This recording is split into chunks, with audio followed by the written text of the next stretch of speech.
Muito boa noite. Feliz sábado. Eu não sei se acontece com os outros também, mas quando chega este dia, é bom rever algumas caras. É bom saber que é sábado, que chegou o fim da semana. Vamos ter um dia maravilhoso e hoje creio que é um assunto bastante importante e também a palestra flui com uma outra alegria, uma outra tranquilidade. Eu queria começar esta noite por agradecer a Deus. Eu quero dizer-vos o seguinte: recebo, e hoje também recebo diariamente. Ontem, por exemplo, estava a abrir a minha caixa de e-mails, estavam cerca de 1100 e qualquer coisa e-mails. As coisas às vezes oscilam, claro que já sabemos que há também ali algum spam. As coisas oscilam e eu tenho às vezes dificuldade em responder. E muitos dos e-mails e das mensagens que recebo no Facebook são pessoas que agradecem pelas minhas palestras. Mas eu quero dizer-vos sinceramente, hoje estava a comentar com a Sara e estava no Facebook uma mensagem que dizia, eu estou a citar, não estou a dizer que concordo ou discordo: irmão, as palestras são espetaculares. Só que dizia as suas palestras. E eu disse assim: sinto-me um ladrão de elogios. Eu quero deixar bem claro, isto é sincero e de coração aberto: estas palestras não são minhas. E não é justo que eu receba mérito por estas palestras. Olhem só se não é feio. Eu andava totalmente cego, como se diz, às apalpadelas. Deus teve a misericórdia de trazer até mim informação, e é essa informação que eu estou a partilhar convosco. Que mérito tenho de ouvir dizer obrigado pelas suas palestras, quando elas foram as palestras que me resgataram, digamos assim. Esta informação, eu quero dizer, a forma como vocês têm de agradecer é entregarem-se e submeterem-se a Deus e verem e serem também testemunhos vivos daquilo que Ele pode fazer na vida de cada um. Amigos, hoje vamos falar sobre alimentação. E eu gostaria de fazer uma oração ao começar. Santo Deus, estamos na Tua presença e agradecemos-Te por tudo o que nos tens dado. Senhor, pedimos agora a Tua inspiração, a guia do Teu Santo Espírito, para falar e para ouvir. Senhor, eu sei que muitas das vezes, como seres humanos, podemos cometer lapsos, podemos não saber encadear as coisas e sabemos que precisamos de ser liderados pelo Teu Espírito. Eu peço que me uses profundamente para passar a Tua mensagem ao Teu povo, em nome de Jesus. Amém. Amigos, hoje vamos andar a oscilar entre várias coisas. Temos um PowerPoint, eu tenho aqui algumas citações e também temos algumas imagens que vamos partilhar. Então vai ser bastante dinâmico. Vou abrir aqui as minhas citações para as ter à mão e vamos começar. A primeira coisa, nós vamos falar então sobre mais um remédio ou agente natural, como queiram chamar, e desta feita vamos falar sobre a água. Este bem precioso, estamos talvez a desfrutar os últimos momentos da história no cenário em questão. Eu li uma reportagem numa revista muito conhecida no Brasil que dizia drasticamente que em breve as guerras entre as nações não serão por petróleo, mas por água potável. E estou tranquilo, ninguém vai chamá-los de alarmistas porque eles não são adventistas. Então, às vezes, quando a gente diz essas coisas, pensa, lá vêm estes alarmistas. Mas ali é uma revista científica. Mas mesmo nós, talvez não estejamos a dar o devido valor ao uso da água. Por isso é que eu pus, o remédio não é só a água, agente natural. Se estiver só ali, o efeito é reduzido. quando nós o usamos convenientemente, o efeito é aumentado.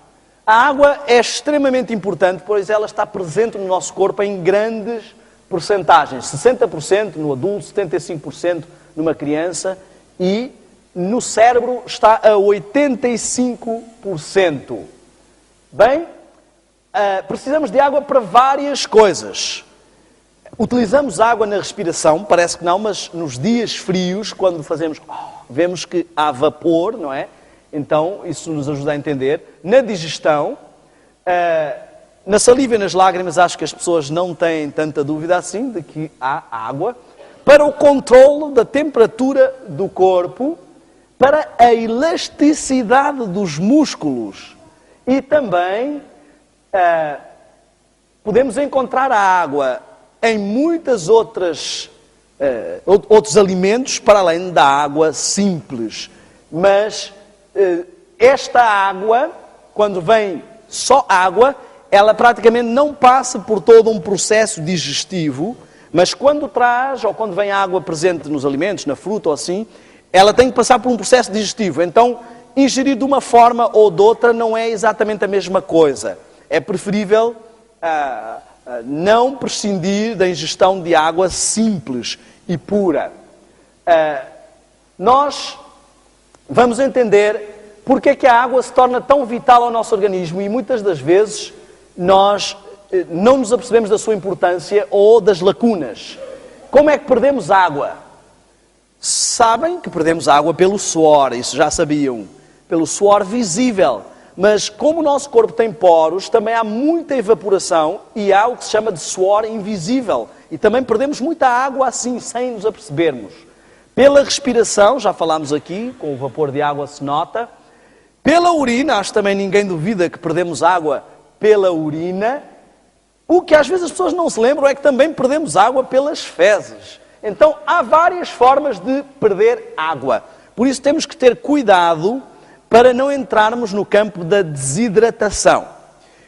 As pessoas têm um conceito errado de desidratação. Elas pensam que desidratação é quando alguém está em estado crítico e vai parar ao hospital e tem que levar soro ou assim, não sei qual é o procedimento, talvez outras pessoas saibam. Mas quando a pessoa está num estado escorbútico, vamos dizer assim. Mas um dos principais sinais de desidratação é a sede.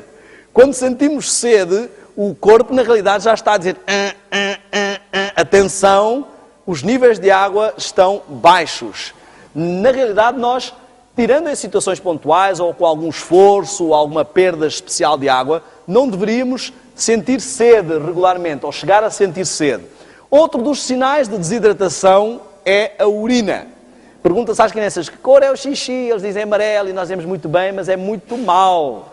Xixi amarelo ou alaranjado, avermelhado, como em alguns casos já chega, significa que há pouca diluição dos sais e das coisas que se perdem pela urina, há pouca diluição com água. E então é um sinal de desidratação. Outros sinais de desidratação, dores de cabeça, muitas vezes não pensamos, mas a falta de lubrificação da mente e tudo mais, ou da circulação, por haver baixos níveis de água, podemos sentir dor de cabeça. Muitas pessoas que sentem dor de cabeça podem às vezes ter aí o seu motivo. Prisão de ventre, aqueles indivíduos que leem a enciclopédia toda enquanto estão na casa de banho, às vezes não é só um problema comum ou típico. Pode ser que a pessoa não ingira água o suficiente e por isso não há uma lubrificação necessária para essa atividade. Cansaço, como a água lubrifica os músculos, às vezes o cansaço, tanto muscular como mental, pode ser um outro sinal de desidratação. E a pele seca, um sinal talvez já mais notório de que não há água. Imagine que tem que lavar uma pilha de louça.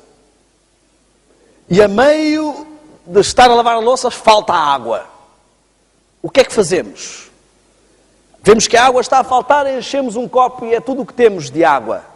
O que é que vamos fazer? Bom, se formos um homem, dizemos à esposa, olha, não deu para lavar a louça porque faltou água, não é? Mas se for uma mulher ciosa, uma mulher virtuosa, como diz lá na Bíblia, o que é que essa mulher vai fazer? Vai tentar poupar a água ao máximo para chegar e lavar o máximo que conseguir. Pois é exatamente o que o nosso organismo faz. Ele faz uma triagem para analisar os níveis de água no corpo. Se vê que os níveis de água estão baixos, começa a cortar o excesso ou o desperdício de água nas funções menos vitais. E é por isso que ela depois começa a faltar na diluição da urina, nas fezes ou em outras funções menos vitais. Ela é guardada para as funções mais vitais. Tal como num carro é necessário lubrificar para manter a temperatura, para não queimar as juntas do motor, eu já queimei e sei que não é um cenário bonito, e também no nosso corpo precisamos de água. Agora, muitas pessoas dizem assim, bom, a água está em muitas coisas, então nós podemos ver de várias formas, mas quanto é que precisamos de água bebida, digamos assim? Com certeza que vamos estar a ingerir água em alimentos, mas o ideal é prevenir. Costuma-se dizer 5 copos para viver, 8 para ter saúde e 10 para rejuvenescer. Até fizeram uma poesiazinha, não é? 5 para viver, 8 para saúde ter, 10 para rejuvenescer. Não estamos a falar daqueles copinhos pequenininhos tipo Santa Ceia. Estamos a falar de copos médios, não é? Porque eu sei que isto no princípio pode ser duro. Parece que a coisa mais difícil é beber água sem ter sede. Eu me lembro quando comecei a exercitar a ingestão de água, que aquilo dava assim um arrepio, que a gente parece que não conseguia. Então vamos dar algumas dicas para isso. Canetas e papéis prontos, se quiserem, há muita coisa para tomar nota hoje. Primeira coisa, espalhar água pela casa toda, em recipientes, claro. Ponha uma garrafa na sala, uma garrafa no quarto, uma garrafa na cozinha, uma garrafa na casa de banho, uma garrafa na despensa. Garrafinhas bonitas, com aquele tonzinho azulado, que deem vontade de beber. Segunda coisa, em vez de usar o telemóvel só para SMS, pode pôr despertadores para lembrar a horas certas de beber água. O segredo de começar a beber água é fazer disso um hábito. Depois o corpo pede água mesmo sem chegar a ter sede extrema. E depois criar tipo uma rotina. Pode começar por beber um copo logo de manhã, depois outro copo entre as refeições, depois entre o pequeno almoço e o almoço, depois outro copo entre o almoço e o jantar, ou assim, e um copo também antes de ir deitar, ou um pouco antes, não é? Vão notar que no princípio vão criar uma certa familiaridade com a casa de banho. Vão começar a tratar a casa de banho por tu, não é? Porque o corpo não está habituado e o organismo pensa assim, bom, é melhor não confiar nisto, porque isto nunca houve muita água, agora, não é o que diz o ditado, quando a esmola é muita, até o pobre desconfia. O corpo começa a pensar, será que isto é mesmo para mudar? Mas depois ele vai entrar no ritmo.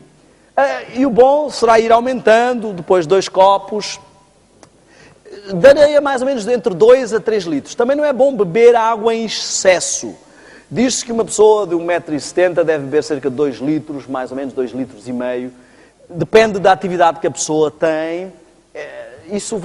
O corpo também consegue gerir. Desde que não se beba muito mais, porque depois isso faz também haver perda de sais minerais, não é?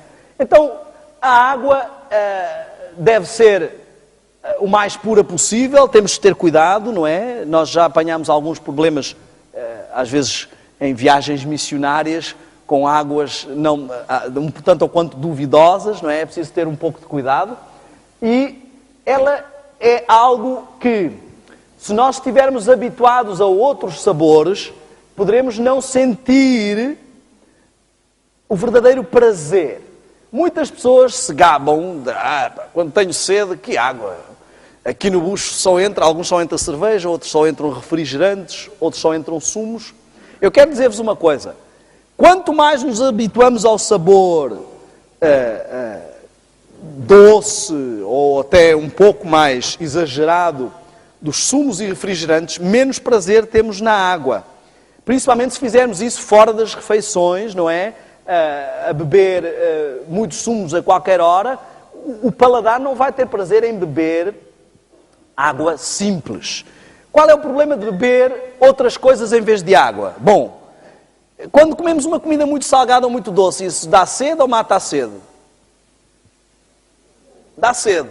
Ora bem, se o meu problema é sede, perigo de desidratação, o corpo me avisou que está com sede, eu vou lá e bebo um líquido que a base principal da sua componência é açúcar, eu vou aumentar o meu problema de sede. Mas a tendência que há é quando as pessoas vão beber, quando têm sede, naqueles dias de verão, por exemplo, dá-me uma sede daquela, agora se me apetece é um refrigerante gelado. O que é que acontece com esta ingestão? Primeiro, é doce, vai estimular mais a sede.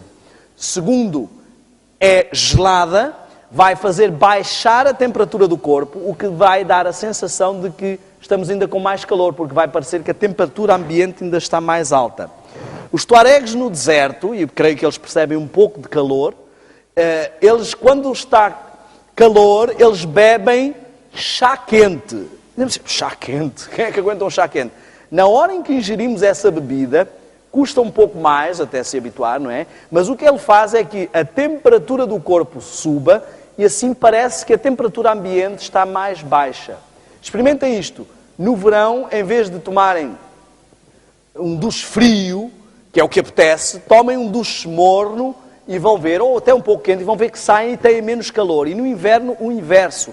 O duche frio faz ter menos sensação de frio, não é? Além do mais, muitos refrigerantes, eles estimulam, algumas bebidas, eles estimulam a perda de líquidos. Olhem só, já temos 3 problemas. Aumentou a sede com 2 situações e ainda me faz perder mais líquidos, quando o meu problema já era perda de líquidos. Provocam acidez no estômago, por exemplo, as colas e muitos refrigerantes, elas queimam os cílios das paredes intestinais que absorvem os nutrientes. Eu conheço pessoas que consumiram colas durante toda uma vida e o caso chega a ser tão crítico que o médico tem que proibir, a determinado ponto da vida dessa pessoa, proibir a ingestão de colas, senão ela não vai mais conseguir absorver nutrientes, porque perde, tem vários problemas de acidez no estômago, há problemas também com a questão do ácido fosfórico e vai causar a descalcificação, o que leva à osteoporose, sem falar nas calorias em excesso. Eu queria dizer-vos que um refrigerante diet já tem bem mais açúcar e calorias. Eles medem muitas calorias, mas já tem bem mais açúcar do que precisavam para o dia inteiro. Agora imagine um não diet. Isto até nos Estados Unidos fazem uma brincadeira. Die at. Ou seja, morre ali, não é? E se nós repararmos, não é estranho, pegamos numa bebida, tiramos coisas em relação ao que essa bebida tem e ainda fica mais cara. Isto faz algum sentido? Se tiraram coisas, não devia ser mais barata. Mas eu digo-vos, a quem estas bebidas matam realmente a sede e a quem essas bebidas realmente engordam. São a quem as vende. Os homens do bar é que vão gostar muito de servir estas coisas, porque quando a gente bebe o refrigerante gelado e doce, no momento... mas daí a pouco aquilo reage no corpo e temos mais sede. E pensamos assim, olha, estou mesmo a precisar de outro daqueles. E assim vai, e outro, e outro, e outro. E estamos ali, e ele está a gostar muito de nos matar a sede, enquanto também enche os cofres e o caixa, não é? Então, a água não tem calorias, não é irritante, obtém-se mais facilmente e é barata. Pelo menos mais barata do que os outros refrigerantes ou bebidas. Mas... existem também outras questões polémicas quanto à ingestão de algumas coisas. Algumas pessoas, e eu sei que pode parecer assim, mas porquê é que vem agora falar de vinho para adventistas? Isto talvez não seja tão descabido como muitos possam pensar. Há muitos lugares onde as pessoas acham, e estou a falar de pessoas muitas vezes da igreja, que acham que não há problema, porque às vezes vox populi se diz por aí, que não há problema de ingerir um copinho de vinho à refeição, isso não faz mal nenhum, porque até diz lá Salomão que o vinho alegra o coração e o vinho faz bem ao coração. O que é que acham? O vinho faz bem ao coração, sim ou não? Não? O que é que acham? Quem acha que sim? O vinho faz bem? Não, estou a falar de vinho. Vinho. Faz bem ou não faz? Faz bem. Faz bem, sim, senhor. O vinho faz bem ao coração. Eis a quantidade de vinho que precisamos beber para ter algum efeito no coração. Agora, vejamos a quantidade de álcool que já ingerimos para ter algum efeito. Agora, porquê é que o vinho faz bem ao coração? Por causa dos fitoquímicos. E onde é que ele foi buscar fitoquímicos? Fito significa o quê? Plantas do reino vegetal. Então, o motivo por que o vinho faz bem ao coração é a uva. Também o sumo de uva faz bem ao coração. E não faz tão mal aos nossos sentidos e ao nosso equilíbrio. Então, na realidade, isto é apenas mais um argumento que as pessoas usam para fazer o que elas gostam. Se nós formos ver, não há nenhuma coisa neste mundo que não faça bem a alguma coisa. O que eu mais me canso de ver é, descobriu-se que o café faz bem a isto, descobriu-se que não sei o que faz bem aquilo. Até a cocaína faz bem a alguma coisa, meus amigos. Então, exatamente. Se nós formos ver, há sempre uma boa propriedade que vamos encontrar nas coisas que fazem mal. Nós temos que ver não é se faz algum bem, é quanto mal faz considerando o bem que faz, não é? Portanto, na realidade temos que quebrar alguns desses tabus. Mas eu queria falar de outros fatores da água, muito importantes. Nós temos considerado a água apenas como algo para a ingestão ou para os banhos, mas nós vemos que na Bíblia há várias histórias de cura alcançada através da água. Reparem só, temos o caso de Naamã. E Naamã, ele desdenhou da água. Ele olhou e disse assim, aqui, nesta água. É verdade, Deus nos deu a água não apenas para a ingestão. Como sabemos, a água também serve para tomar banho. Aqueles que não sabiam, deixo já este aviso. No Brasil há muita fama de que os europeus não gostam de tomar banho. Eu já disse que isso é mentira, pelo menos uma vez por mês tomamos. E é um mito que tem que se quebrar, não é? Mas não adianta nada também tomar banho e não lavar a roupa. Devemos, com certeza, aproveitar e lavar e pô-la a secar para matar os germes.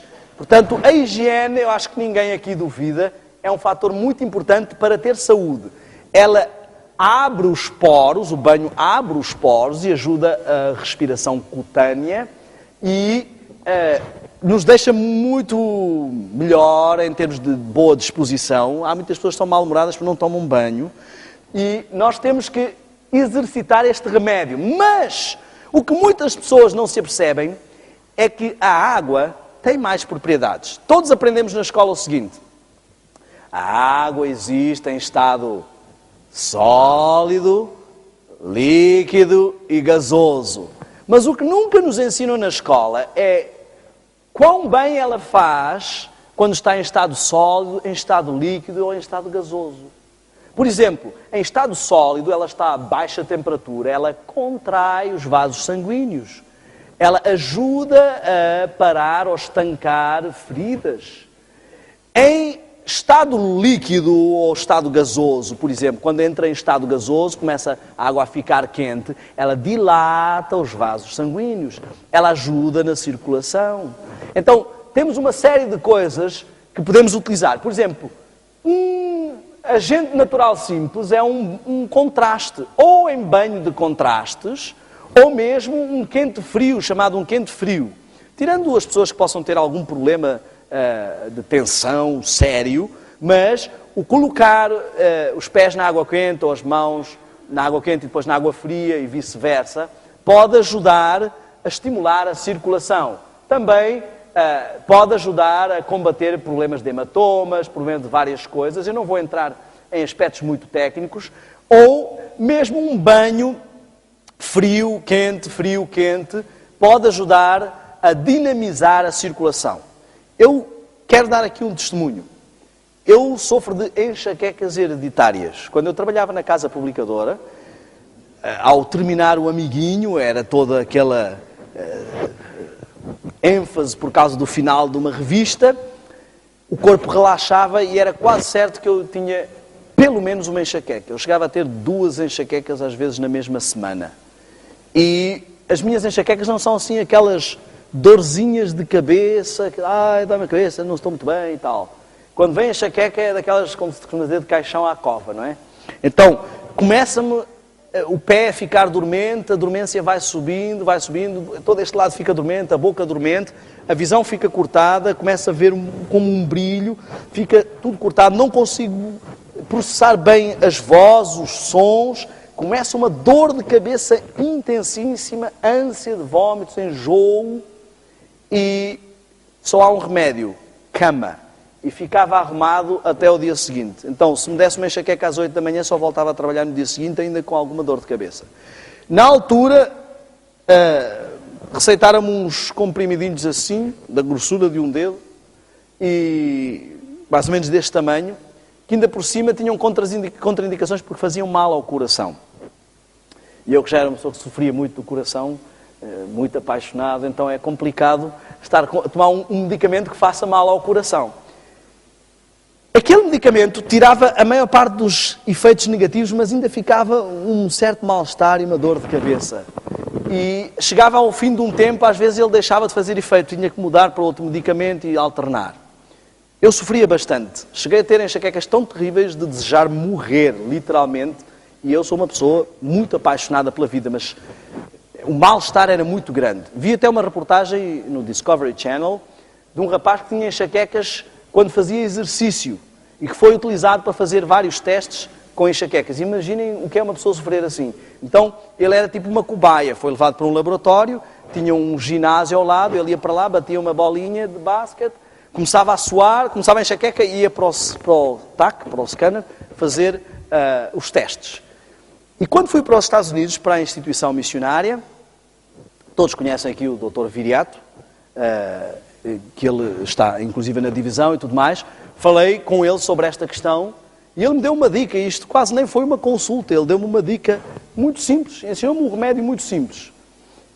Colocar os pés numa bacia de água quente, o mais quente que eu puder aguentar antes de esfolar a pele, não é? Enrolar-me numa manta e pôr gelo na cabeça. Deito-me e descanso um pouco, e chega a dar uns 15 minutos, 20 minutos, meia hora, e está passado. Sempre com um fator muito importante. Normalmente a minha esposa é que me socorre, porque quando dá o primeiro sintoma, ou começa pela dormência, ou começa pelo brilho intenso. Eu sei que deve haver pessoas aqui que sofrem desse tipo de enxaqueca, e a minha esposa já vem, já me ajuda ali, porque chega um ponto que eu não consigo quase ver. Ponho o setting todo, faço uma oração, porque uma coisa muito importante que nós vimos ontem é que o toque divino através do humano é um fator fundamental. E eu durmo ali um pouco e acordo novo. É como se não tivesse tido nenhuma enxaqueca. Mas um fator fantástico é que diminuiu não só a intensidade das crises, já fui recentemente apanhado por crises em lugares onde não tinha como fazer o remédio, e elas já não são nem, nem 1/10 da intensidade que elas tinham, como diminuiu a frequência entre elas. Eu chegava a ter 2 e 3 enxaquecas por semana e hoje chego a ficar tipo 1 ano sem ter enxaqueca. E se eu não fizer nenhuma avaria, às vezes uma noite mal dormida, uma palestra mais longa, alguma coisa assim, se eu não fizer avarias, não vem enxaqueca. Há alguns fatores para aqueles que sofrem de enxaquecas. É claro que é verdade que há pessoas que podem sofrer de enxaquecas por problemas de coluna ou outros problemas crónicos que não vão ser solucionados só com a água. Uma coisa também importante que me esqueci de dizer. Ingiro logo que dão os primeiros sintomas também muita água. Normalmente 1 litro de água logo ali. Alguns alimentos, como os laticínios, podem propiciar não só as enxaquecas, como algumas alergias. Conheço muitos casos de pessoas que só de eliminarem isso deixaram de ter alergias. Então, este é um remédio simples. Eu sou feliz, ele não faz nenhum mal ao coração, pelo contrário, até faz muito bem, porque sinto ali muito tratadinho pela minha esposa. E hoje consigo ter uma vida minimamente normal em relação a essa questão das enxaquecas. Então, a água tem realmente muitas propriedades, por questões de hematomas, vários tipos de feridas e tudo mais, a lubrificação da pele também. Eu queria que nós entendêssemos que todo o aparato da água, é caríssimo isto, não é? Olha só, é muito caro fazer este tratamento. Normalmente os tratamentos não é pelo preço, os tratamentos naturais, simples. Não estamos a falar aqui de mesinhas, não estamos a falar aqui de crendices, daquelas coisas, aqueles remédiozinhos que as pessoas vão ouvindo que se faz e tal, como eu ouvi um indivíduo lá nos Estados Unidos que teve a coragem de dizer que alguém lhe tinha dito que eu tinha dores nas costas terríveis e disseram que beber urina pela manhã que acabava com as dores nas costas. Eu disse ao meu amigo, até pode ser que isso seja verdade. Primeiro, eu não o experimentaria. Segundo, se eu experimentasse, não contava a ninguém. Era um testemunho que não ia passar para a frente. Mas eu não estou a falar destas... Eu já vi até uma reportagem na televisão, aqui em Portugal, estava no Brasil, mas vi na RTP aqui, penso que foi na RTP, de alguém que falava e fazia tratamentos assim. Eu não estou a pôr em causa. Mas o objetivo de Deus não é isto. O que estamos a falar aqui é de uma atitude preventiva da saúde. É disto que estamos a falar aqui. De formas de utilização. Este pequeno tratamento com água também pode ser feito preventivamente. Mesmo sem estar a ter enxaqueca, eu posso fazer isso para evitar vir a tê-la. E, como veem, é extremamente barato. Oh, sim. A imunidade também. Isto é um fator muito importante, a água, para as nossas defesas.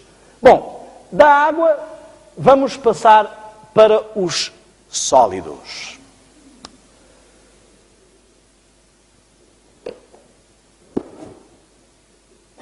Muitas das vezes, quando começa uma palestra sobre alimentação, algumas pessoas já ficam preocupadas se vem este indivíduo falar se pode ou não se pode comer carne, se deve ou não se deve. Lá vem este pegar no meu churrasco.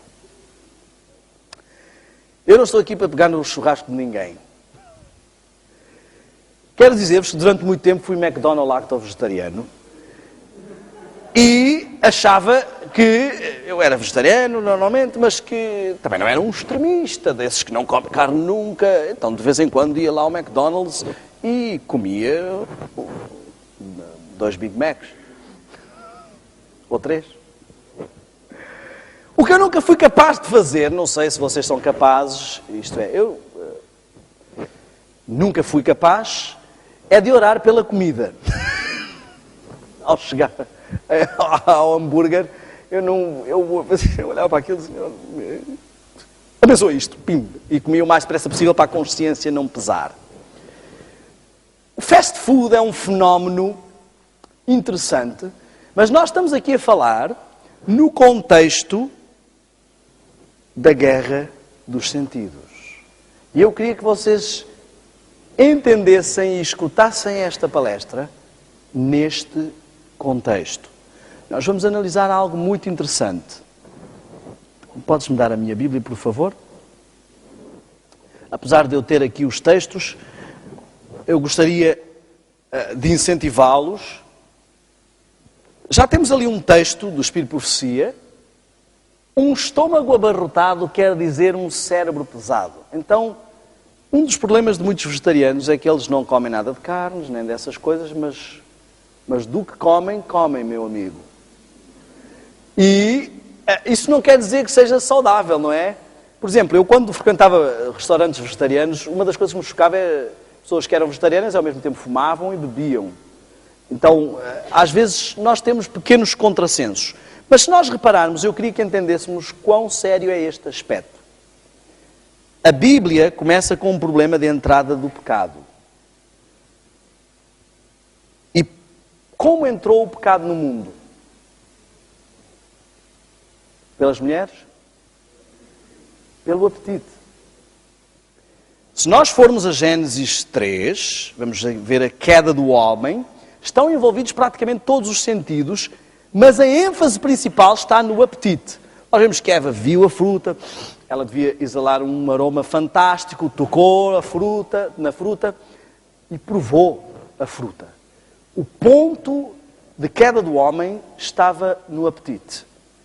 Depois é que começou, depois de ela ter sido tentada quanto ao apetite, é que o diabo começou a falar com ela, para convencê-la a comer a fruta. Mas ela foi tentada por todos os sentidos, com forte proeminência no apetite. O segundo problema que vemos ali Nós vamos voltar a falar sobre esta questão amanhã, quando virmos o antídoto de Deus para o pecado. O segundo problema é a presunção. O diabo começou a dizer-lhe coisas e ela achou-se que estava em capacidade de dialogar com o diabo e de pôr em questão aquilo que Deus disse. E o terceiro problema é a adoração. Esta é a sequência do pecado. Ela achou que tinha capacidade ou poder para estar ao nível de Deus, desejou estar ao nível de Deus e entrou num problema de idolatria. Se nós avançarmos um pouco mais para a frente, se formos ao livro de Daniel, nós vamos encontrar também, nos primeiros capítulos de Daniel, o mesmo padrão de tentação. Logo em Daniel 1, Daniel e os seus amigos são tentados com o quê? Com o quê? Os manjares do rei. Apetite. Em Daniel 2, o rei tem um sonho e vai ser interpretado esse sonho por Daniel. Os seus amigos são achados 10 vezes mais sábios que todos os outros. Isso podia levar Daniel à presunção. Ele e os seus amigos resistiram à primeira tentação, o apetite. Mas agora vem a tentação da presunção. Daniel, não há ninguém tão sábio como vocês. Não há ninguém que consiga adivinhar sonhos como tu. Tu és fantástico. E Daniel diz, eu não vou cair nessa tentação da presunção. Não sou eu que sou fantástico. Há um Deus no céu. E no capítulo 3 vemos uma estátua de ouro e vem a terceira tentação, a adoração. O caminho para a queda do homem começa, na maior parte dos casos, pela boca. Pela boca morre o peixe e pela boca o homem cai em pecado. Vejam que é um caminho direto até à adoração. Primeiro, nós sentimos-nos tentados, depois somos presunçosos a ponto de questionar ou racionalizar a nossa tentação e depois caímos num problema de adoração. Se avançarmos um pouco mais para a frente e formos ao livro de Mateus, nós vamos ver em Mateus 4, quando o inimigo vem tentar a Cristo, qual é o padrão que ele segue? Primeira tentação, qual é? Apetite. Segunda tentação, presunção. Olha, tu és o Filho de Deus, podes atirar-te daqui do pináculo do templo que não te acontece nada. Os anjos estão à tua disposição. Terceira tentação, adoração. Olha, para que é que vais morrer aí na cruz? Basta uma ajoelhadinha aqui, só para reconhecer que eu tenho talento, que eu também sou uma pessoa de valor, e não precisas de passar por isso tudo. Estão a ver a sequência? Diz o Espírito por si que aqueles que resistirem à tentação do apetite estarão com maior força para resistir às outras tentações do que aqueles que caírem na tentação do apetite, que estarão mais expostos às outras tentações. Vemos então este padrão de várias formas. Eu tenho alguns textos aqui, eu quase que sinto pena de ler às vezes, porque as pessoas pensam que eu sou inimigo delas, mas há alguns textos que foram escritos para o nosso bem. E eu queria que nós entendêssemos alguns fatores. Há sempre a tendência de dizer, não, ela não é descreveu isso para o tempo dela.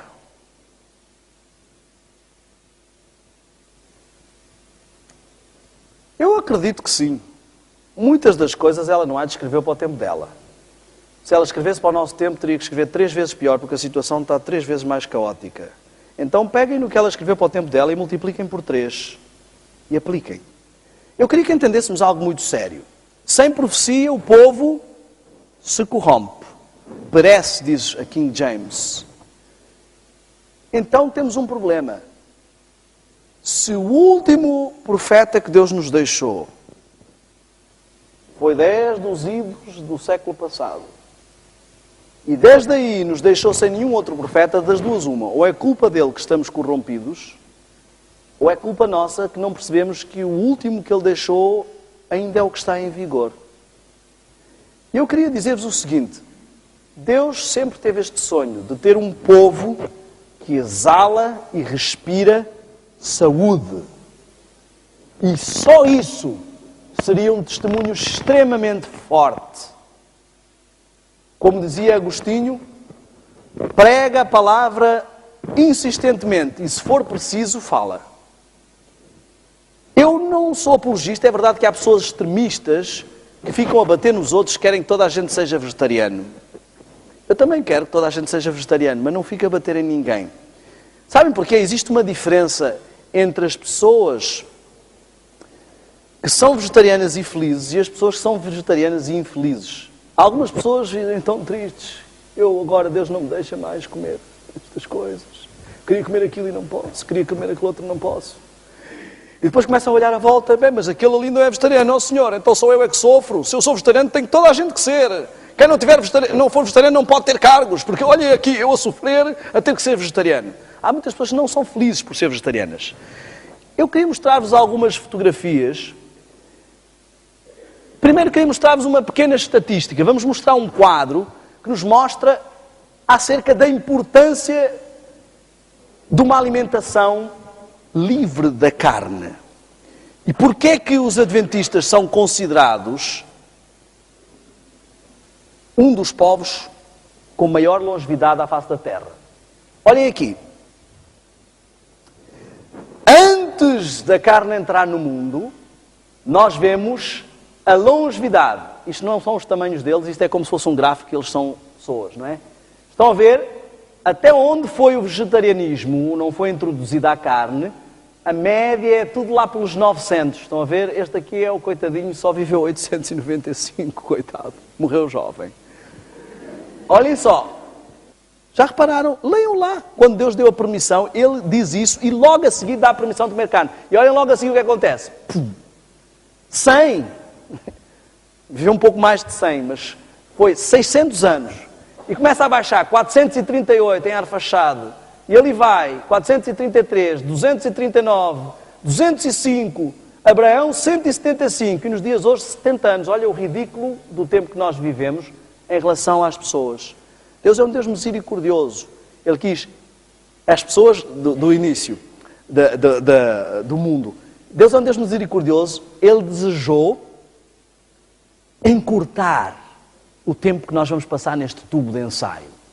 Mas Ele sempre avisou o seu povo. No início Ele disse assim, olha, eu estou a dar autorização para comerem carne. Atenção que já comiam carne antes de Deus dar autorização. Ele agora só estava a dar autorização. E as pessoas começaram a comer. Mas Ele avisou o seu povo, olha, mesmo abrindo esta exceção, não consumam esta. E deu uma distinção. E as pessoas já querem ir mais além. Bom, agora que já é para comer carne, qual é esta e esta? Eu vou comer é tudo. O homem acha que tudo o que se mexe, ele inventa uma forma de cozinhar ou de ingerir, não é? Há lugares onde vemos que as pessoas comem coisas, eu já vi reportagens, por exemplo, países asiáticos, não é? Que comem... Bem, é melhor não dizer. Senão algumas pessoas depois podem passar mal aqui. Mas o que eu quero que entendamos é que, para muitas pessoas, a regra é mexe-se, serve para comer. E nós temos que entender que Deus vai dando sempre ao seu povo dicas. Mas Ele nos mostra que há uma degradação, mas que a natureza também vai entrar em decadência e que chega a alturas em que nem mesmo algumas coisas podem ser ingeridas. E é isto que nós vamos ver.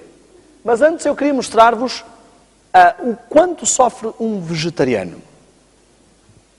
Temos aqui uns pãezinhos, mas isto não é só... Então, isto não são só os vegetarianos, não é? Temos aqui uns pãezinhos caseiros, nada como pãozinho caseiro. Agora, estão preparados para ver o sofrimento dos vegetarianos, coitados? Olhem aqui. Bom, aqui ainda é um prato normal, pode avançar. Pizza vegetariana.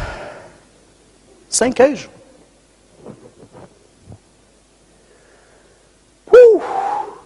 Já estou a sofrer, não estão a sofrer ainda?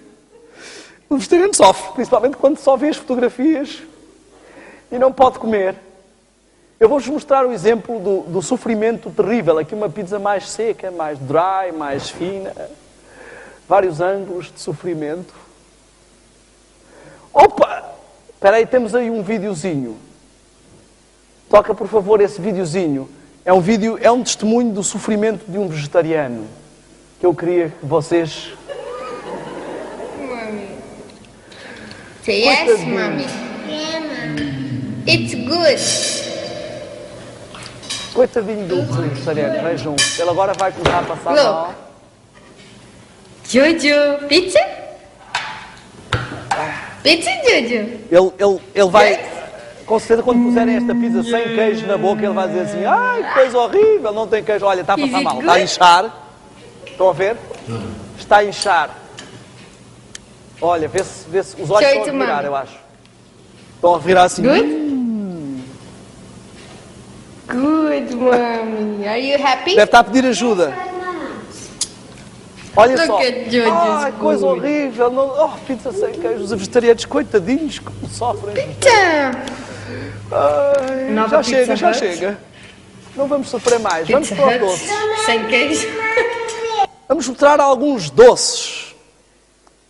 Senhoras e senhores, coitados dos vegetarianos, porque ela não disse que não se podia mostrar leite com ovos e com açúcar, que era um grande crime.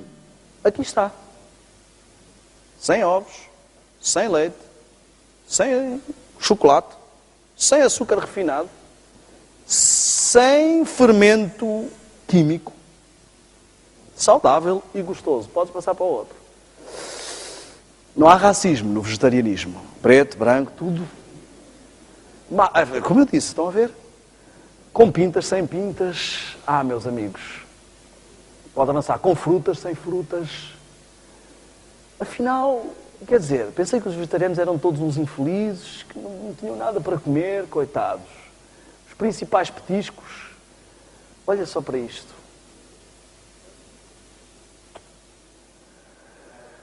Olha, brigadeiro. Como? Não tem que acabar mais cedo. Olha, até brigadeiros. Isto aqui há brigas entre vegetarianos também.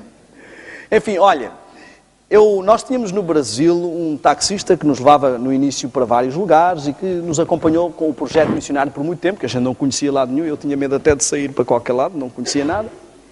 E continuamos aqui com algumas coisas, não é? E uma vez, ele sabia que nós éramos vegetarianos e que éramos adventistas, ele era católico.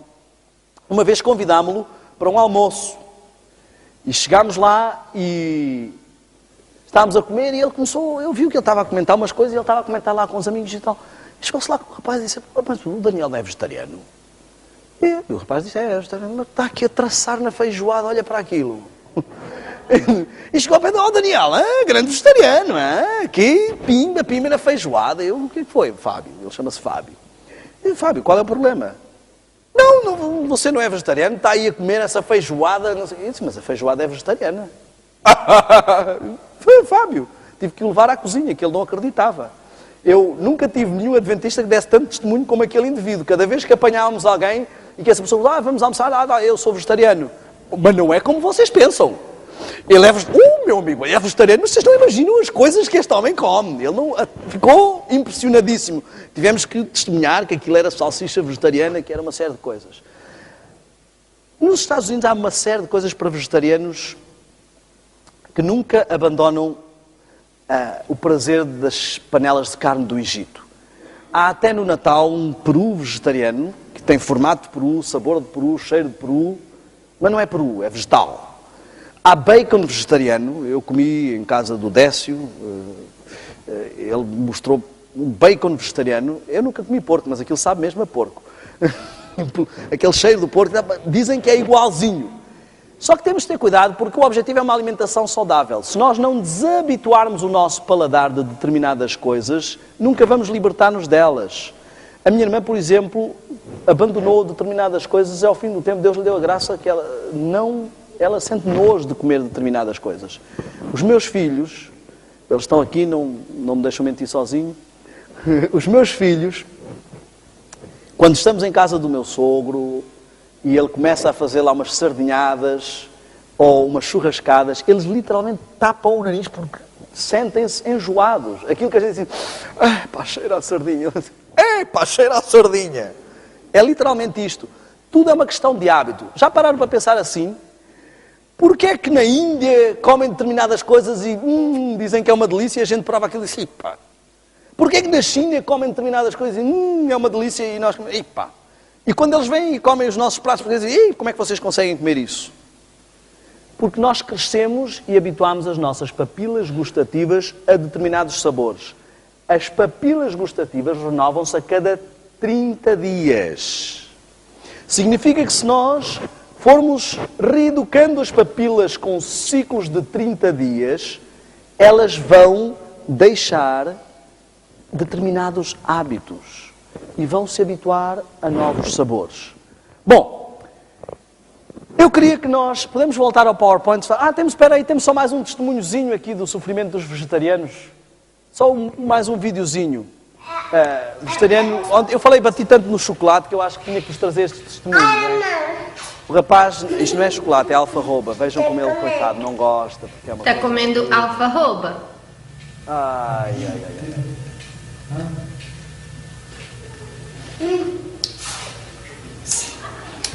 Enfim. Good, Jojo. Is it good? Eu fiquei preocupado, pensei que ele ia conseguir meter a mão toda na boca, mas não. Eu quero outro pedaço. Ah, sim. Não conseguiu. Como veem, é verdade, se puser e comer um pouco de alfarroba, há marcas que não são tão saborosas, mas se puser vai parecer que é uma outra marca de chocolate. Claro que se estiver habituadíssimo e viciadíssimo em chocolate, o paladar não vai desabituar-se e não vai sentir tanto prazer. Mas nós, em casa, podemos gradualmente habituá-las. As papilas têm uma dessensibilização, digamos assim, de 10%. Se tiver um pouco, 10% mais salgado ou 10% menos salgado, elas não vão notar. 10% ou a mais ou a menos de doce, elas também não vão notar. Então podemos servir-nos disso para diminuir nos condimentos e tudo mais. Após estas mudanças, podemos fazer ciclos de 3 meses. A cada 3 meses deixar uma espécie de animal. O que eu achei é que é interessante, como eu vos mostrei, no vegetarianismo não há racismo. Mas para os carnívoros há racismo. Eles fazem toda uma classificação. Carne branca, carne vermelha, é só racismo. Fazem diferenças. Uma das coisas que eu tinha problemas às vezes ao ir comer é que eu chegava e dizia: olha, tem alguma coisa que se coma sem carne? Ah, sim, tem aqui estas coxinhas de frango. Dizia, não, sem carne. Ah, sem carne? Ah, sim, tenho aqui esta pastéisinhos de bacalhau. As pessoas não, elas fazem toda uma classificação. Os meus filhos classificaram daquilo de uma forma muito simples. Fomos à casa da família em Brasília e queriam dar-lhes carne e diziam: não, obrigado, nós não comemos bicho morto. Portanto, ficou logo simplesmente classificado, não é? Se gritou ao morrer, já não entra para o nosso prato. Depois, portanto, primeiro abandonar a carne vermelha, após 3 meses abandonar o frango e essas coisas, após 3 meses o peixe, depois ficando uns 3 meses com uma dieta ovo-lacto e depois abandonar, então, finalmente, entrar numa dieta 100% vegetariana. Muitas pessoas falam sobre a questão das vitaminas, da B12, o grande mito da B12. Vai encontrar muita informação, mesmo na internet, a dizer que realmente sem a B12 vamos passar mal. E como vimos ali no quadro, os que não tinham B12 tinham muitos problemas. Podemos dizer assim, não, mas naquele tempo era tudo mais saudável e tudo mais. Mas se pararmos para pensar, qualquer caixa de cereais, qualquer caixa de leite de soja vem enriquecida com mais B12 do que precisamos para o resto do ano. A quantidade de B12 que realmente precisamos é mínima. E nós temos uma experiência muito interessante nos Estados Unidos, no Brasil, que nós morávamos por trás do hospital, e que era Hospital Faculdade. E passaram umas pessoas a dizerem, olha, como temos muitos estudantes, se viessem, nós gostaríamos de ter pacientes, são gratuitas as consultas para termos pacientes para os estudantes treinarem. Então lá foi a Sara com os meninos, chegaram lá, havia lá o professor da universidade, não é? O médico todo catedrático e os pacientes, os alunos, e a Sara chegou com os meninos e primeiro ele achou um pouco estranho estarem a falar noutra língua e começou depois a meter conversa, depois viu os exames dele, ficou fascinado. Isto, sim senhora, chamou a atenção de toda a gente. Isto, sim senhora, é que é, olhem para estes exames aqui e tal, hemoglobina 13, estes meninos quase se não fossem crianças pediam para darem sangue e tal. Mamãe, diga aqui a estes alunos o que é que os meninos comem. Quando a Sara disse que eles eram vegetarianos, o homem até tremeu nas pernas, começou a dizer, bom, não é bem assim e tal, então vamos ter que receitar aqui uns suplementos. A Sara disse, mas uns suplementos, mas porquê uns suplementos? Não, porque o manual diz que os vegetarianos têm muitas carências, então temos que dar suplementos. Mas doutor, eu não vou agora dar suplementos aos filhos só porque o manual diz. Eles têm que estar com alguma carência. Não, eu vou mandar fazer outros exames. Mandou fazer os exames, vieram melhores que o primeiro. E ele passou a chamar a Sara de mãe teimosa, não é? Porque, enfim, achava que ela... Só que não havia como refutar, não é? Não havia como refutar. E nós vemos vários exemplos de pessoas. Nós temos um caso de um outro senhor nos Estados Unidos. Ele é um dos professores ali do curso missionário e uma vez foi detido no aeroporto. E ninguém dizia porquê. Levaram-no para uma sala, o senhor está detido e tal, mas o que é que se passa? Tenho que me informar e tal. Não, vamos averiguar. E andavam para a frente e para trás. E até que ele chamou alguém e disse, mas tem que me dizer o que é que se passa, estou aqui detido e o senhor está com documentos falsos. Eu com documentos falsos? Que disparate. Não, o senhor está com documentos falsos. E nós vamos descobrir isto. Não, mas como? Como documentos falsos? Não, olha aqui. O seu passaporte diz 75 anos e quem olha para si vê-se logo que não tem mais de 40. Então nós não vamos deixá-lo sair daqui. E andaram para a frente e para trás e para a frente e para trás. Impressão digital tal. E depois voltaram todos confusos. Os polícias todos ali à volta. A gente não está a perceber nada disto. Porque bate tudo certo. É a sua impressão digital e tal. Mas isto foi um trabalho muito bem feito. Eu estou-vos a dizer, sou eu e tal. Sentem-se aí. Deu-lhes uma palestra de saúde ali no aeroporto. Isto é, se estivermos perto dele, ele parece ter 40. Se estivermos longe, não lhe damos mais do que 30. Muitas pessoas podem dizer assim, mas eu conheço muitos vegetarianos que eram vegetarianos e morreram aos 30, morreram aos 40. Nós, cientificamente, não comparamos casos que não são comuns. O que temos de comparar é o mesmo caso. Se essa pessoa viveu até aos 120 sem ter uma alimentação saudável, até quanto teria vivido se tivesse uma alimentação saudável? É isto que nós temos que ver, não é comparar um caso com o outro, porque há processos diferentes. Um estômago abarrotado quer dizer um cérebro pesado. E aqui entra o ponto onde eu quero fechar esta nossa questão. Temos estado a falar sobre a artimanha de Satanás e vocês vão entender porque é importante vigiarmos a nossa alimentação. Quando temos uma digestão complexa, vocês já repararam que às vezes depois do almoço dá aquela moinhazinha e tal, porque o cérebro dispensa circulação para o estômago, para todo o corpo, exatamente. Todo o corpo dispensa para o estômago, exatamente. Mas, como falta uma afluência normal de sangue no cérebro, dá aquela dormência. Quanto mais complexa a digestão, mais tempo o cérebro está abaixo do seu melhor potencial. Se vocês repararam, Daniel e os seus amigos foram achados o quê? 10 vezes mais sábios. Porque a sua mente estava 10 vezes mais liberta para raciocinar. Muitas pessoas não se apercebem, não é só abandonar a carne. Comidas muito condimentadas, muitos doces. O açúcar em excesso pode causar um processo idêntico ao do álcool, há uma fermentação.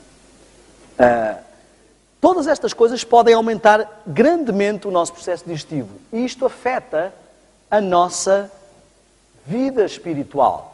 Agora, o interessante é que, normalmente, aquilo que aumenta o processo digestivo também hiperestimula as nossas papilas gustativas, ou seja, hiperestimula o tálamo e o hipotálamo. Estão a ver como voltamos a ter o mesmo problema? Hiperestimula o processo hormonal. Olha só, tudo o que nos diminui a força física enfraquece a mente e a torna menos capaz de discernir entre o bem e o mal. Ficamos menos aptos para escolher o bem e temos menos força de vontade para fazer aquilo que sabemos ser justo. Há mais de 100 anos que Deus já disse isto ao seu povo. Nós temos que entender que o Senhor quer que nós desfrutemos de uma vida plena. Reparem, às vezes entramos na subjetividade. Coisas que Ellen White escreveu para o tempo dela. Por exemplo, eu tenho aqui alguns textos que ela escreveu para o tempo dela. Em geral, usa-se demasiado açúcar no alimento, são a causa ativa de má digestão. Deve-se evitar o uso abundante de leite e açúcar juntos. Isto deve ser o leite do tempo dela. Coitado, aquelas vacas todas saudáveis, provavelmente aquilo fazia mal. Olha outro texto que ela escreveu para o tempo dela. Todos estes textos estão lá, estão à nossa disposição. Queijo nunca deve ser introduzido no estômago. Será o estômago do tempo dela? O estômago do tempo dela era totalmente diferente. Ou é o queijo do tempo dela? Quanto mais avançamos, pior estão as coisas, menos segurança há. Há aquele caso daquela irmã que era muito extremista com o vegetarianismo, e um dia o pastor viu-se e disse: olha, a irmã bate aí em toda a gente com essa questão do vegetarianismo, mas fique sabendo que Jesus comeu carne e até comeu peixe já depois de ressuscitado. E ela foi? Sim. Mas não devia. Amigos, temos que entender uma coisa. Jesus comeu carne, Jesus comeu peixe e Jesus está no céu. Moisés provavelmente também comeu carne, celebrou a Páscoa e também está no céu. Muitas pessoas comeram carne e estão no céu. Mas a verdade tem fases.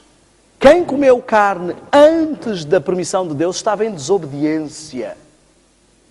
E não vai estar provavelmente no céu. Estava junto com os rebeldes que morreram no dilúvio. Estão a ver?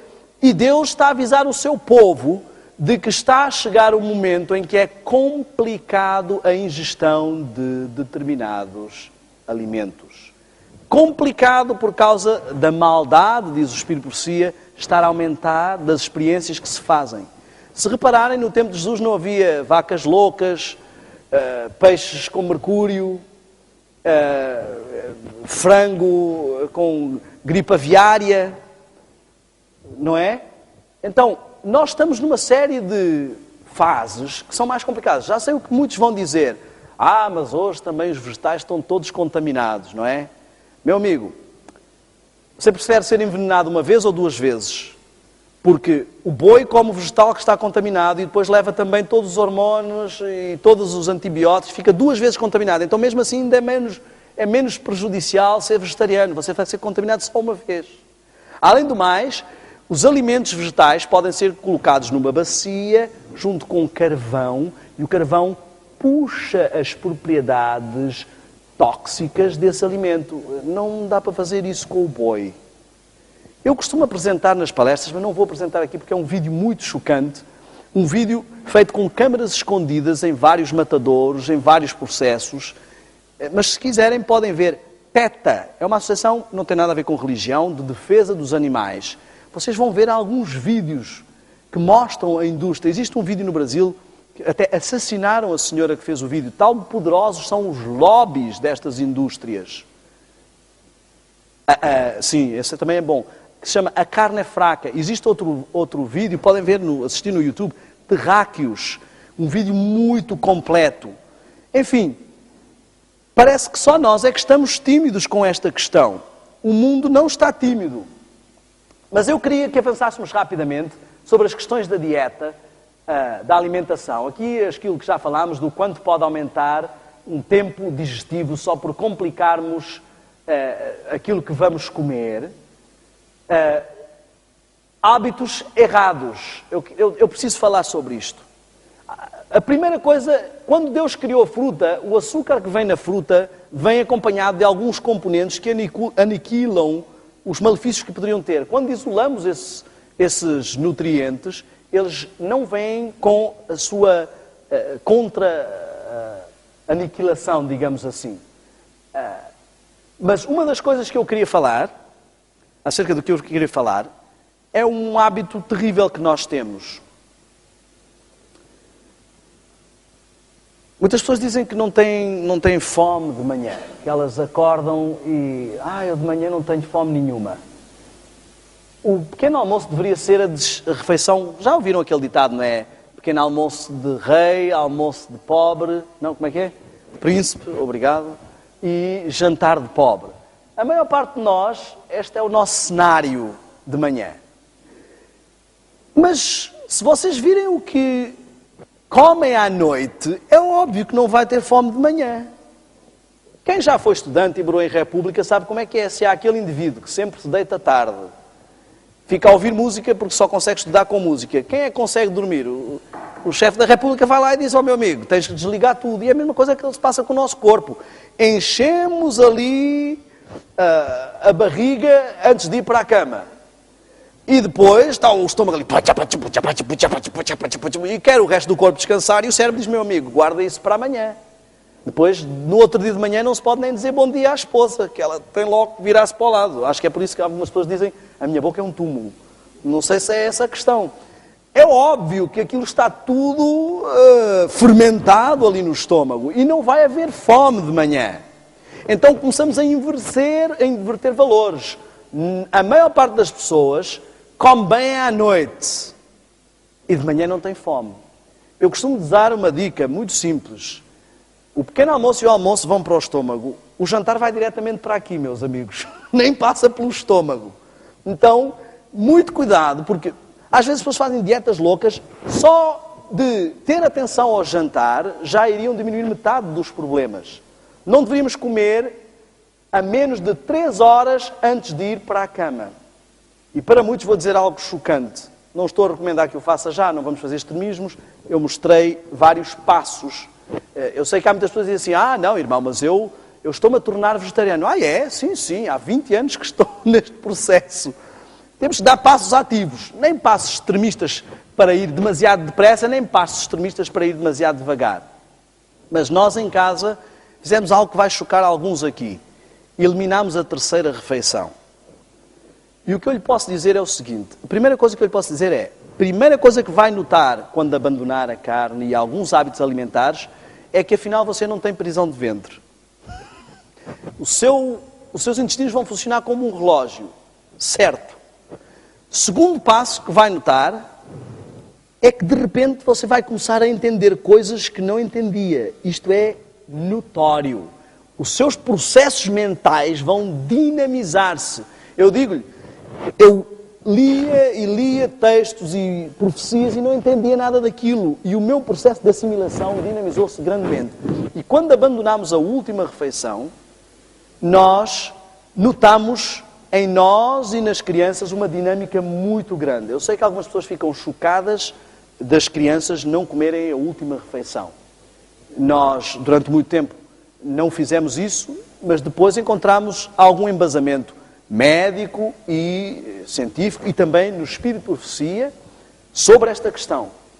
E eu digo-lhes, eu saí para fazer umas pregações e quando voltei a minha esposa disse, aqui em casa agora não há terceira refeição. Nós sofremos em casa com essa decisão em ordem inversamente proporcional à idade. Ou seja, o mais velho foi o que sofreu mais, o mais novo nem se lembrou, nunca se preocupou com isso.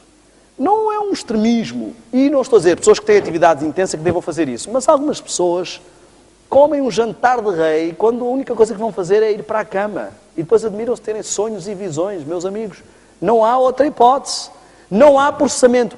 Um dos motivos, volto a dizer como eu disse, o facto de deitarmos tarde, como portugueses, é um dos problemas que nos faz não dinamizar como povo, mas também o facto de comermos muito à noite é uma das coisas que nos aniquila, envelhece bastante, dá cabo, desgasta o estômago e os intestinos e os nossos processamentos mentais ficam bastante afetados.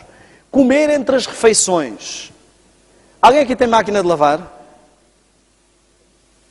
Pelo menos 2 pessoas têm. Esta igreja pouco abastada. Reparem só. A máquina de lavar tem vários programas. Tem um programa curto, não é? Se eu vou lavar só umas meias, ponho no programa curto. Ponho lá as meias, ponho no programa curto e ela faz o quê? Já está, porque eram só umas meias. É isso que ela faz? Ou faz todo o programa curto? Faz todo o programa curto. Não é? Não vai pensar assim, são só umas meias. Mesmo que sejam só umas meias, faz pelo menos um programa mais simples. O seu estômago funciona mais ou menos da mesma forma. Coloca uma bolachinha na boca. O cérebro diz, atenção, lá vai comida! E começa o estômago. Ácido. Vamos aí, que vem a digestão. E cai aquela bolachinha assim. Desaparece em 2 segundos e fica só o ácido e as paredes do estômago. Muitas pessoas com chicletes, com pastilha elástica, não é? Exatamente o mesmo problema. Eu nem vos vou dizer, eu abandonei a pastilha elástica e depois senti uma grande força para deixá-la totalmente quando me contaram o processo como é fabricada a pastilha elástica. Mas também não vou dizer, porque não quero criar inimigos aqui. Digo? Não sei se deixo-os desavisados. Reparem, o que eu quero dizer é que o estômago não vai dizer assim, é só um chocolatinho, até porque às vezes uma pequena comida pode ser muito processada, pode ser uma digestão muito difícil. Ele vai fazer pelo menos o programa mínimo. Um dos problemas de comer frequentemente é que, olhem como é raciocínio muito simples. Se eu tenho uma máquina de lavar que lava uma vez por semana e a minha vizinha tem uma máquina de lavar igual, mas que lava 7 vezes por semana, a máquina dela é 7 vezes mais desgastada que a minha. Isto é óbvio. E uma pessoa que está frequentemente a comer, olhem o que é que o diabo quer desta última geração. O cérebro dispensou energia e circulação para o estômago. Não está no máximo da sua capacidade. Acabou a digestão, o cérebro vai começar a pensar, vamos lá dar mais trabalho, para ele não estar no máximo da sua capacidade. Essas pessoas nunca chegam a ter dinâmica mental. Nunca chegam. Elas passam a vida com o seu lóbulo frontal abaixo do máximo da sua capacidade. Não têm discernimento, não têm força de vontade, são dominadas pelo apetite. Quanto mais comem, menos vontade têm de parar de comer e mais querem comer. Bom, outro hábito nefasto é beber à refeição. E um dos motivos porque não conseguimos, posso falar à vontade, que eu era daquelas pessoas que não conseguia comer sem beber. Porque as glândulas salivares ficam preguiçosas e depois elas têm necessidade de ser ajudadas. Então, é um hábito que nós devemos ter cuidado. Antes de 30 minutos, pelo menos, deveria ser a nossa última ingestão de água e esperar pelo menos 2 horas, que é o período mínimo de segurança para a digestão passar as suas fases. O que acontece é que o estômago é organizado e se eu estou ali com os alimentos e com a água, primeiro os alimentos vão ficar ali, cachaplof, até se resolver a água. Ele primeiro vai resolver os líquidos, depois é que vai passar aos sólidos, não é? Então, a digestão se torna mais complexa. Bom, amigos, o que acontece hoje na nossa sociedade é que há uma inversão na pirâmide alimentar. Aquilo que devíamos comer mais é o que comemos menos e aquilo que devíamos comer menos ou deixar é o que comemos mais. E, obviamente, que assim não gozaremos de boa saúde. O envelhecimento precoce está por trás de muitas coisas, com uma alimentação rica, ao nível, às vezes, das drogas e muito mais. Outro fenómeno bem visível do problema da alimentação hoje são as hormonas. A maturidade, as estatísticas mostram que por volta de 1850, as moças atingiam a maturidade por volta dos 16 anos e hoje isso está a acontecer por volta dos 11. Hoje, eu diria 1995. Eu diria que a coisa tende a ser ainda mais drástica. Porquê? Porque os alimentos são extremamente ricos em hormonas e isso afeta também o nosso corpo. Enfim, antigamente ser vegetariano era assim. Mas hoje já vimos que não é tão difícil assim. Reparem, eu não vou sequer falar sobre aquela história de que os animais carnívoros têm os dentes assim e os animais herbívoros não têm dentes para isso. O intestino do animal carnívoro é 10 vezes o comprimento do seu corpo. Portanto, a carne... do animal carnívoro é 3 vezes. Portanto, a carne entra e sai logo. A de um herbívoro é 10 vezes. Portanto, a carne entra e fica lá... Daí, sabem que a carne é boa para a memória. Daí a 10 dias você ainda se lembra do que é que comeu. Olhem só, eu nem vou sequer falar destas coisas. O que eu quero mostrar só alguns textos muito simples. Há aqui alguém que namora? Sei que há ali... mais alguém que namora aqui? Não, pois... não oficialmente. Namorados aqui? Só vocês? O que é que se passa com esta igreja? Tantos jovens? Reparem, ele já prometeu casar, alguma coisa assim? Não! Estão a ver os efeitos da carne? Eu digo-vos. O rapaz não tem discernimento. Olhem só. Se eu namorar com alguém e disser assim, vocês vão casar? Vamos. É para breve? É para breve. Quando? Daqui a 100 anos. É para daqui a 100 anos? Vocês vão dizer o quê? Essa pessoa, é para breve isso? 100 anos. Vamos ver alguns textos. Primeiro vamos ver o que é que nos é advertido quanto ao futuro, quanto àquilo que está para vir. Olha só. Manteiga e carne são estimulantes, têm danificado o estômago e pervertido o gosto. Os nervos do cérebro são entorpecidos. Olhem só como é claro aqui. O apetite animal fortalecido. As coisas eternas não têm sido discernidas. Têm entorpecido o que é espiritual e devocional. Satanás tem triunfado facilmente pelo apetite. Estão a perceber? Agora olhem aqui quão breve. Isso foi escrito há mais de 100 anos. Não haverá segurança no uso de ovos, leite ou manteiga, por as doenças nos animais estarem aumentando na mesma proporção da impiedade entre os homens. Toda a criação animal gemerá com as doenças. Deus está a avisar o seu povo. Não há mal nenhum nos ovos. Não vou dizer como, quando eu andava na escola de artes, havia lá uma frase pintada na parede, fora com a exploração das galinhas, quem quiser ovos que os ponha. Eu não vou dizer nada disso. Os ovos em si não fazem mal nenhum. Só que, claro, nada em excesso, mas podem até ser benéficos. O que eu estou a dizer é que Deus avisa o seu povo dos perigos que estão para vir. Meus amigos, eu vou ser bem franco convosco. A coisa não vai ficar melhor. O cenário não vai melhorar. As pessoas estão a ficar viciadas em carne. São preciso 10 vezes mais plantação do terreno para criar gado do que para criar vegetais. Se as pessoas fossem vegetarianas, não teríamos problemas de fome no mundo. Para criar 1 quilo de carne, se gasta 10 vezes mais água do que para uma plantação normal. Porque as pessoas estão viciadas nesta questão. Nós estamos a aproximar-nos de um tempo complicado. Toda a dinâmica mental vai ser necessária para a época que se aproxima. Se no passado houve pessoas que comeram outros tipos de alimentos, mesmo sendo do povo de Deus, temos que ter o discernimento de Daniel. Chegou a Babilónia e viu, o caso agora é crítico. Temos que estar super atentos. E nós temos que compreender que estamos num momento crítico. Temos que contar com toda a nossa dinâmica mental. Não podemos dar-nos ao luxo. O tempo que vamos enfrentar, amanhã nós vamos falar sobre o quadro profético e vamos entender isso. O tempo que vamos enfrentar exige dos cristãos, exige dos adventistas, mais do que qualquer outra época. Diz lá a Bíblia, um tempo de angústia o qual nunca houve. A dinâmica que é preciso nesta geração, ao mesmo tempo, a geração está mais conspurcada, a sociedade está mais conspurcada do que em qualquer outra época, mas de nós é exigido mais do que em qualquer outra situação. Estamos num momento terrível. Os jovens, houve o jovem que orou, foi na quarta-feira, não foi? Ele falou exatamente sobre isso. Nós estamos expostos a coisas que os nossos pais nem nunca sonharam. A pornografia está a um clique de distância. Pode pôr qualquer palavra que quiser no Google e vai encontrar sempre 1 ou 2 fotografias que não seriam o melhor. Nós estamos bombardeados por todo lado. Precisamos de toda a dinâmica. Deus precisa de Daniel e de José hoje. Testemunhos vivos.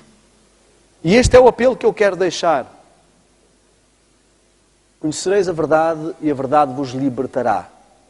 O apelo do povo, para o povo de Deus, da parte de Deus, é que abandonemos mais e mais estas coisas. Os animais estão doentes e, participando da sua carne, plantamos as sementes de enfermidade em nossos tecidos. Sujeitamos às mudanças num ambiente doentio. Somos expostos a epidemias e doenças contagiosas, dominantes. O organismo não se acha em condições de resistir ao mal. Amigos, eu faço um apelo esta noite. É um apelo racional. Vocês já viram aquelas paisagens lindas do céu? Tudo verde. O cordeirinho a brincar com o leão e lá ao fundo o anjo do churrasco a rodar frango. Não encaixa. Pois não? Não há anjo do churrasco.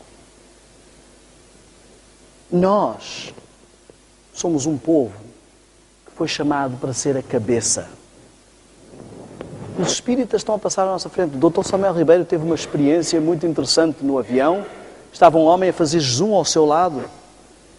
E ele perguntou, o senhor por acaso é cristão? Até pensou que ele fosse adventista. Ele disse, não, eu sou satanista.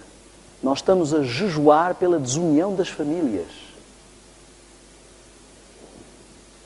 Vegetarianos, firmes na devoção, firmes no jejum. É assim que estão os inimigos do povo de Deus. Vemos aí Madonas, Xuxas, Rolling Stones, Tina Turners. Até o Einstein, coitado, era vegetariano. Viu-se que faltava muita B12 para ele conseguir fazer todos aqueles cálculos, coitadinho. E nós? E nós? Eu faço este apelo. Faça uma experiência. Gradualmente. Experimente. Hoje em dia não é como no passado. Deus pôs à nossa disposição e o Espírito por si nos avisa disso. Quanto mais aumentassem os problemas, mais Deus aumentaria as alternativas, meus amigos. Se não há alternativas hoje, eu não sei quando é que vai haver mais. Basta irmos a um... Eu não estou a falar de produtos biológicos e gastar dinheiro com muitas coisas. Produtos saudáveis, alimentos saudáveis. Mas há muitas alternativas para quem quiser começar a dar os primeiros passos. Este é um apelo. Faça só a experiência. 6 meses. Experimente gradualmente ir avançando e veja a sua dinâmica. Note especialmente o seguinte, a sua dinâmica espiritual. E agora lhe pergunto, se nós temos à nossa mão, ao nosso alcance, algo que pode dinamizar a nossa vida espiritual e não utilizamos, como é que Deus vai encarar isso? Eu penso que o prémio que Deus tem reservado para nós é muito grande, muito grandioso, custou um preço muito caro e não vale a pena correr riscos de não ter discernimento e compreensão das coisas espirituais para avançar. Faça uma experiência. Está na vossa mão. Eu reenfatizo o meu apelo dos 40 dias de jejum sem lixo. Tiveram aqui uma série de noções sobre o lixo. Amanhã nós vamos entender uma coisa. Nós vamos ver o quadro profético, as profecias que Deus deixou de uma forma simples e prática. O meu objetivo amanhã é como quando falei da música, o meu objetivo era que os que não são músicos entendessem. Amanhã o meu objetivo é que aqueles que não percebem de profecia entendam. De uma forma bem simples e prática. Nós vamos ver o tempo em que estamos e a importância de sermos como Daniel, de sermos como Josué e de vigiarmos as avenidas da alma. Este é o meu apelo. Unam-se como igreja, deem-se força uns aos outros, não se critiquem, não fiquem um vendo quem faz, quem não faz. Eu quero dizer uma coisa, amanhã vamos almoçar todos juntos, não é? Se a sua decisão é continuar a comer carne, se a sua decisão é comer determinadas coisas, não precisa fazer como em algumas igrejas que às vezes estamos, comemos e bebemos e o irmão, quando me vê, põe, não precisa ficar preocupado. Eu não estou preocupado, não fico chocado, nem escandalizado com o que os outros comem. Não se preocupe tanto em esconder de mim como em o que Deus está a ver. Eu, como digo, no Brasil havia umas frases que eu gostava muito nos carros, dizia assim, vou cuidar da minha saúde, porque da minha vida já muita gente está cuidando. Então, eu não estou aqui para cuidar da vida de ninguém. Eu estou aqui para dar umas dicas que notei, que foram úteis na minha vida, na minha família, e que eu acredito que vão servir para a sua. Mas eu digo-lhe uma coisa, as primeiras decisões parecem difíceis, mas quando começa a bola de neve a crescer, começamos a embalar e vemos que há ânimo espiritual. Então, não se amedronte com as primeiras decisões. Seja firme e acredite no poder e na fé de Deus. Eu queria orar esta noite, vamos fazer esta oração e vamos sair e desfrutar o sábado e faço o apelo para que nos vossos aposentos, esta noite, privem com Deus. e preparem-se para tomar decisões sólidas. Vou convidar aqueles que puderem se ajoelharem.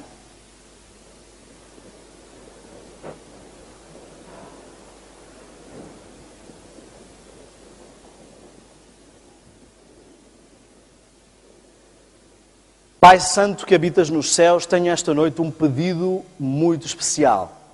Venha à tua presença, Senhor, no nome de Jesus, para te agradecer, porque tu és um Deus de amor e misericordioso que não deixas o teu povo às cegas.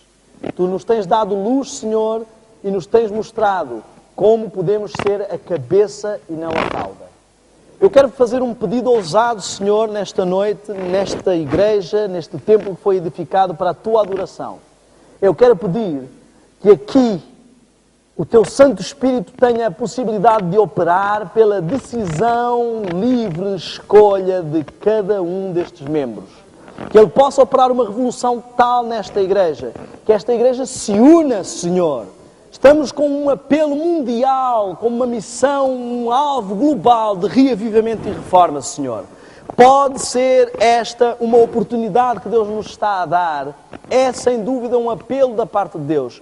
Que esta igreja, Senhor, busque a união, busque o reavivamento, busque a reforma. Uns com os outros se entreapoiem e que sejam um exemplo vivo do quanto Deus pode fazer pelo seu povo quando o seu povo permite. Que seja uma luz que brilhe, um testemunho de uma igreja diferente, dinâmica, que cumpre a sua missão, que cumpre a pregação do Evangelho, que cumpre um testemunho, que as pessoas olhem e vejam que o Senhor é Deus, que existe um Deus, que há um Deus poderoso que guia e conduz o seu povo. Eu peço esta bênção especial por cada um dos que estão aqui. Tu sabes, Senhor, que eu criei amizade e laços com cada um, só de os ver aqui todas as noites. E é com carinho que eu peço isso no nome de Jesus, não porque haja méritos em mim, Senhor. Opera fortemente, que o Teu Santo Espírito não dê descanso a estes corações, a estas consciências. Que o Teu Santo Espírito esteja a instar, que os Teus santos anjos continuem a instar fortemente, que eles se sintam animados, que sintam fé e vontade de tomar decisões e que possam começar a ver a operação do Teu poder, pouco e pouco aumentar até serem plenos reflexos do nosso Mestre, de Jesus. Esta bênção especial eu peço por esta igreja, Senhor, por esta igreja de Aveiro, pelas pessoas que vieram aqui, que possa ser o início ou a continuidade de um processo fortíssimo que termine com o derramamento do Teu Espírito neste templo. Em nome de Jesus eu te peço estas bênçãos. Amém.